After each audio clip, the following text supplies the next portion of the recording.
জানিয়ে দেব এই মুহূর্তে হাতে পাওয়া সর্বশেষ গুরুত্বপূর্ণ আপডেট বাংলা সংবাদ। শুরুতেই জানাবো, অন্তর্বর্তীকালীন সরকার প্রয়োজনীয় সংস্কার শেষে নির্বাচনের রূপরেখা ঘোষণা করবে বলে জানিয়েছেন বিএনপির মহাসচিব মির্জা ফখরুল ইসলাম আলমগীর। আজ বৃহস্পতিবার বিকেলে প্রধান উপদেষ্টার বাসভবন যমুনা থেকে বেরিয়ে সাংবাদিকদের একথা জানান বিএনপির মহাসচিব। এর আগে বিএনপির ৩ সদস্যের প্রতিনিধি দল অন্তর্বর্তীকালীন সরকারের প্রধান উপদেষ্টা অধ্যাপক ডক্টর মোহাম্মদ ইউনূসের সঙ্গে তার বাসভবন যমুনায় বৈঠক করেন। ১.৫ ঘণ্টার বৈঠক শেষে সাংবাদিকদের একথা বলেন মির্জা ফখরুল ইসলাম আলমগীর। এবারে জানাবো, ঢাকায় সফররত জাতিসংঘ প্রতিনিধি দলের কাছে ছাত্র জনতার উপর গণহত্যার পরিচালনা দায় আওয়ামী লীগকে নিষিদ্ধ করবার দাবি জানিয়েছেন নুরুল হক নূর ও রাশেদ খানের নেতৃত্বাধীন গণঅধিকার পরিষদ। জানাবো, নড়াইলে স্ত্রীকে পুড়িয়ে হত্যা, স্বামী ও তার বন্ধুর ফাঁসির আদেশ। নড়াইলে স্ত্রীকে পুড়িয়ে এবং কুপিয়ে হত্যার দায়ে স্বামী রনি শেখ এবং তার বন্ধু মেহেদী হাসানের ফাঁসির আদেশ দিয়েছেন আদালত। বৃহস্পতিবার নড়াইলের বিজ্ঞ জেলা ও দায়রা জজ আলমাস হোসেন মৃধা এ আদেশ দেন। জানিয়ে দেব, রেমিটেন্সের সুবাতাস ২৮ দিনেই ছাড়ালো $2 বিলিয়ন। সদ্য বিদায়ী সরকারের প্রতি অনাস্থা প্রকাশ করে বৈধ পথে রেমিটেন্স পাঠানো এক প্রকার বন্ধ রেখেছিলেন প্রবাসীরা।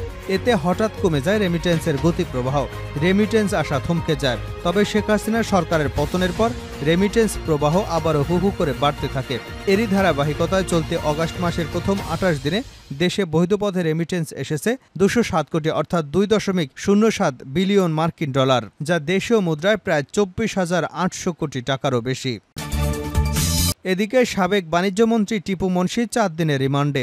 বৈষম্যবিরোধী ছাত্র আন্দোলন চলাকালে রাজধানীর বাড্ডায় ফুজি টাওয়ারের সামনে সুমন শিকদার হত্যা মামলায় সাবেক বাণিজ্যমন্ত্রী টিপু মুনশির ৪ দিনের রিমান্ড মঞ্জুর করেছেন আদালত। আজ বৃহস্পতিবার ঢাকার মেট্রোপলিটন ম্যাজিস্ট্রেট আলী হায়দার শুনানি শেষে এ আদেশ দেন। আদালতে তার ৮ দিনের রিমান্ড চেয়ে আবেদন করেছিল পুলিশ।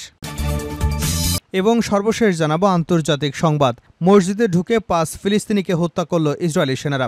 এবার ফিলিস্তিনের পশ্চিম তীরে একটি মসজিদে ঢুকে ৫ জনকে হত্যা করেছে ইসরায়েলি সেনারা। স্থানীয় সময় বৃহস্পতিবার পশ্চিম তীরে তুলকারেমে এ হত্যাকাণ্ড ঘটায় ইসরায়েল, যা বিগত কয়েকদিন ধরে চলা অভিযানের মধ্যে সবচেয়ে বড় হত্যাকাণ্ডের একটি। এতক্ষণ শিরোনাম শুনছিলেন, এবার বিস্তারিত। প্রিয় দর্শক, আপনি যদি এই চ্যানেলে নতুন হয়ে থাকেন, ভিডিওটি দেখতে দেখতে চ্যানেলটি সাবস্ক্রাইব করে আমাদের সঙ্গে থাকুন। আর এই ভিডিও সম্পর্কে আপনি আপনার মূল্যবান মতামতটি কমেন্ট বক্সে জানিয়ে দিন। আর হ্যাঁ প্রিয় দর্শক, জানিয়ে দিন ভিডিওটি কোথা থেকে দেখছেন। প্রয়োজনীয় সংস্কার শেষে নির্বাচনের রূপরেখা ঘোষণা করবে সরকার, মির্জা ফখরুল। অন্তর্বর্তীকালীন সরকার প্রয়োজনীয় সংস্কার শেষে নির্বাচনের রূপরেখা ঘোষণা করবে বলে জানিয়েছেন বিএনপির মহাসচিব মির্জা ফখরুল ইসলাম আলমগীর। আজ বৃহস্পতিবার বিকেলে প্রধান উপদেষ্টার বাসভবন যমুনা থেকে বেরিয়ে সাংবাদিকদের একথা জানান বিএনপির মহাসচিব। এর আগে বিএনপির ৩ সদস্যের প্রতিনিধি দল অন্তর্বর্তীকালীন সরকারের প্রধান উপদেষ্টা অধ্যাপক ডক্টর মোহাম্মদ ইউনূসের সঙ্গে তার বাসভবন যমুনায় বৈঠক করে। ১.৫ ঘণ্টার বৈঠক শেষে সাংবাদিকদের এসব কথা বলেন মির্জা ফখরুল ইসলাম। তিনি বলেন, আমি খসরু সাহেব এবং সালাউদ্দিন সাহেব এসেছিলাম, প্রায় সোয়া ঘণ্টা আলোচনা হয়েছে, অত্যন্ত ফলপ্রসূ আলোচনা হয়েছে। ফখরুল বলেন, আমাদের জানানো হয়েছে প্রয়োজনীয় সংস্কার করে নির্বাচনের রূপরেখা ঘোষণা করবে অন্তর্বর্তী সরকার। দ্রুত সময়ের মধ্যে সরকার দেশকে স্থিতিশীল অবস্থায় নিয়ে আসবে বলেও আশা প্রকাশ করেছেন। এক প্রশ্নের জবাবে মির্জা ফখরুল ইসলাম বলেন, আমরা কোনো তারিখ বলিনি, ওনারাই তো তারিখ বলবেন, আমরা তো তারিখ বলবো না। এর আগে বিএনপির বিডিএসএলের সদস্য সাইরুল কবির খান জানান, বৃহস্পতিবার বিকাল ৩টা ৫০ যমুনায় পৌঁছান বিএনপির মহাসচিব মির্জা ফখরুল ইসলাম আলমগীর এবং স্থায়ী কমিটির সদস্য আমির খসরু মাহমুদ চৌধুরী ও সালাউদ্দিন আহমেদ। আওয়ামী লীগকে নিষিদ্ধের দাবি গণঅধিকার পরিষদের। ঢাকা সফররত জাতিসংঘ প্রতিনিধি দলের কাছে ছাত্র জনতার ওপর গণহত্যা পরিচালনার দায়ে আওয়ামী লীগকে নিষিদ্ধের দাবি জানিয়েছেন নুরুল হক নূর ও মোহাম্মদ রাশেদ খানের নেতৃত্বাধীন গণঅধিকার পরিষদ। বৃহস্পতিবার রাজধানীর গুলশানে জাতিসংঘের আবাসিক প্রতিনিধির কার্যালয়ে অনুষ্ঠিত বৈঠকে এ দাবি জানান গণঅধিকার পরিষদের নূর ও রাশেদ। দুপুর ১:৩০ থেকে ২:৩০ পর্যন্ত বৈঠক হয়। বিকেলে গণঅধিকার পরিষদের উচ্চতর পরিষদ সদস্য ও গণমাধ্যম সমন্বয়ক আবু হানিফ স্বাক্ষরিত এক সংবাদ বিজ্ঞপ্তিতে জানানো হয়, বৈঠকে জুলাই-অগাস্টে ছাত্র জনতার ওপর তৎকালীন ক্ষমতাসীন দল আওয়ামী লীগ পরিচালিত গণহত্যা ও মানবাধিকার পরিস্থিতি নিয়ে আলোচনা হয়। এদিকে গণঅধিকার পরিষদের পক্ষ থেকে গণহত্যার প্রকৃত সংখ্যা নির্ণয়, জাতিসংঘের টেকনিক্যাল এবং নন টেকনিক্যাল সাপোর্ট, গণতান্ত্রিক বাংলাদেশ বিনির্মাণে রাষ্ট্রীয় প্রতিষ্ঠানসমূহের কার্যকরী সংস্কার ও অবাধ সুষ্ঠু নিরপেক্ষ নির্বাচনে জাতিসংঘের সহায়তা চাওয়া হয়।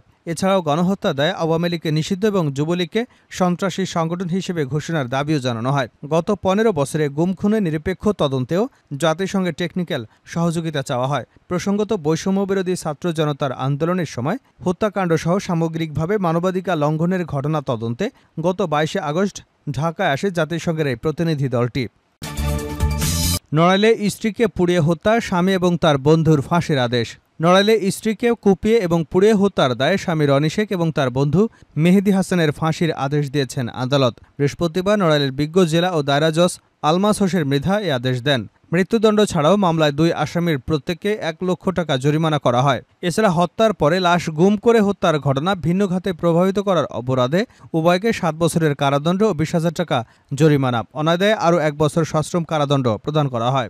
মামলা রায়ে বলা হয়েছে, 4 বছর পূর্বে সদরের সরাতলা গ্রামে আসিয়া খাতুনের সাথে রনি শেখের বিয়ে হয়। তাদের সংসারে বাইজিৎ নামে একটি পুত্র সন্তান জন্মলাভ করে।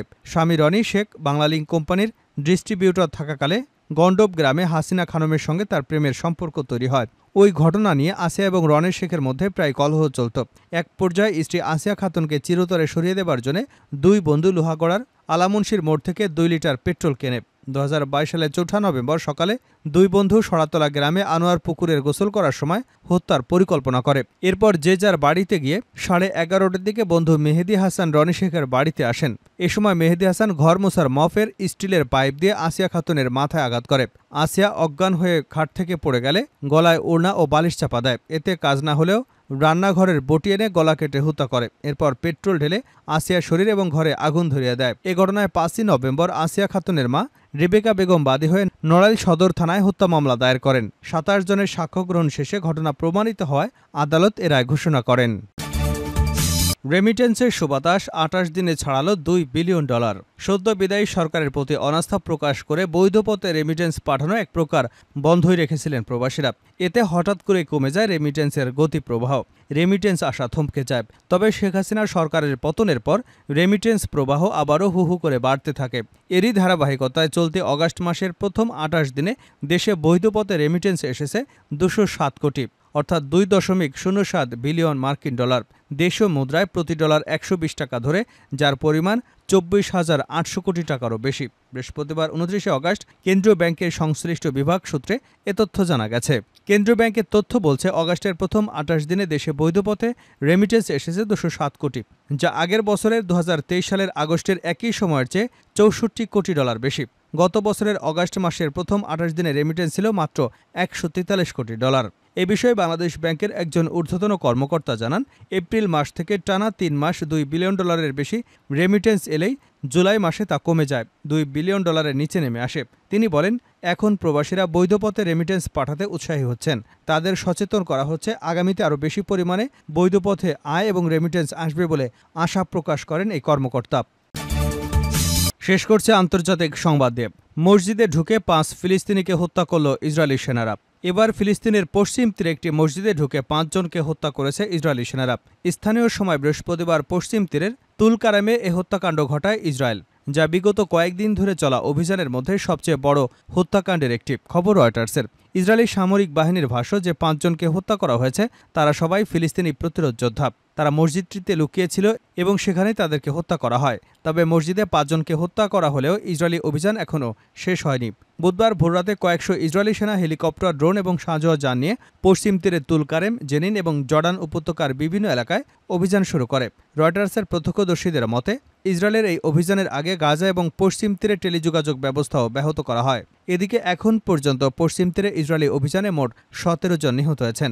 এর মধ্যে গতকাল নিহত হন 12 জন। পশ্চিম তীরের উত্তরাঞ্চলে বড় ধরনের স্থল ও বিমান হামলা চালানোর ফলে এই প্রাণহানির ঘটনা ঘটে। ইসরায়েলি নিরাপত্তা বাহিনী বলছে, তারা জেনিন এবং তুলকারেমে একটি সন্ত্রাসী বিরোধী অভিযান চালাচ্ছে। এটি একটি বড় ইসরায়েলি অভিযান বলে মনে করা হচ্ছে, যেখানে একই সময়ে জেনিন, তুলকারেম, নাবলুস এবং তোবাসের মতো বড় 4টি ফিলিস্তিনি শহরকে লক্ষ্যবস্তু করা হয়েছে।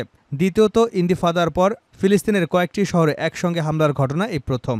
রেড ক্রিসেন্টের একজন মুখপাত্র বুধবার বলেছেন, অধিকৃত পশ্চিম তীরের উত্তরে কয়েকটি শহরে ইসরায়েলি অভিযান ও হামলায় 12 জন ফিলিস্তিনি নিহত হয়েছেন। আহমেদ জিবরিল বলেন, জেনিন শহরে 2 জন ফিলিস্তিনি, কাছাকাছি একটি গ্রামে 4 জন, তোবাস শহরের কাছে একটি শরণার্থী শিবিরে আরও 4 জন নিহত হয়েছেন। ইসরায়েলি নিরাপত্তা বাহিনীর অধিকৃত পশ্চিম তীরের উত্তরাঞ্চলে অভিযান শুরু করেছে বলে গতকাল ভোরে ইসরায়েলের একজন মুখপাত্র জানান। ইসরায়েলি সেনাবাহিনীর মুখপাত্র আবিচাই আদ্রেই ইসরায়েলের গোয়েন্দা সংস্থা শিনবেতের টেলিগ্রামে দেওয়া এক যৌথ বিবৃতিতে বলেছেন, নিরাপত্তা বাহিনী এখন জেনিন এবং তুলকারেমে সন্ত্রাসবাদকে ব্যর্থ করার জন্য অভিযান শুরু করেছে। ইসরায়েল এর আগে পশ্চিম তীরে একটি বিমান হামলা চালিয়েছিল। ফিলিস্তিনি কর্তৃপক্ষ পরে জানায়, ওই হামলায় 5 জন নিহত হয়েছেন। সেই হামলা ও প্রাণহানির ঘটনায় 2 দিন পর ইসরায়েলি বাহিনী এই অভিযান চালালো। 1967 সালের যুদ্ধে পশ্চিম তীর দখল করে নেয় ইসরায়েল, আর গত বছরের শুরু থেকে পশ্চিম তীরের সহিংসতা ছড়িয়ে পড়েছে। তবে গত বছরের 7 অক্টোবর গাজা যুদ্ধ শুরু হবার পর থেকে এটি আরও বেড়েছে।